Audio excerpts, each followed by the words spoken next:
درود بر شما دوستان برادران عزیز. برادرای عزیز، عکسی را که در همینجا موندگیم سلطانوف محمد جان روز 3 نوامبر از گورод ولادیمیرسکی به مسکو میبیو، به شهر مسکو طریق اتوبوس میبیو و از همان روزای بینام و نشان شدگی اخیران با روز 3 نوامبر همراه خانگاشان همراه مادرش در تماس برآمدگی از ما خواهش کردند که عکسش در شبکه‌ها گذاریم. شاید یگان برادر در مسکو یا اینکه در پد مسکو در یگان جا دیدگی باشند.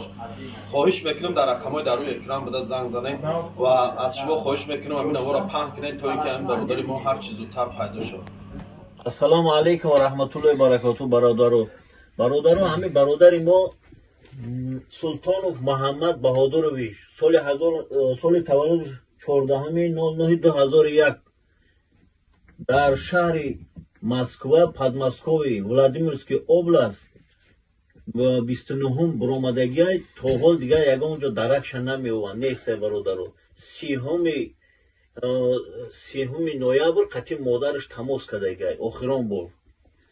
اگر که در کجایی که برادرو همین برادر ما را اگر دیده ما یا که در یگان جنگل یگان کوچه همون تریتوری روسیه التماس مولی نمرمون رو میمونیم به هم نمرو ما با ما زنگ زنه صورتاش رو میپرتیم التماس برای که پدر و مادرش به حد در حق فرزند بسیار سوخته شده یا شاید نمیدونیم.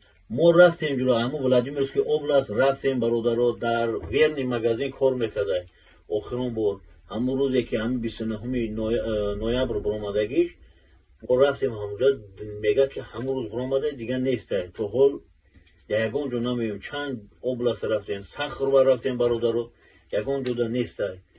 التماس ای شما از براست خدا برادرو یکی در یگان جو مقصد همین برادر اگر دیده یگان خط خبر یگان چی فهمیده التماس روان کنه ما این نمره تلفن من نمره تلفنی ما برادرو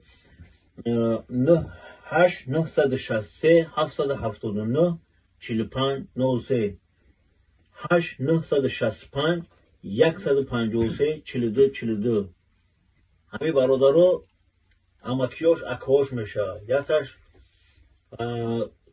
سلطانوف عبدالرحمن میشه دیمش محمد جان همین به همین تلفن ها مراجعت کنه انشالله قطعی یکی مقصد یگان جو خط خبری هم برادر اگر یا از براست خدا التماس ثواب میگیره برای پدر و مادرش.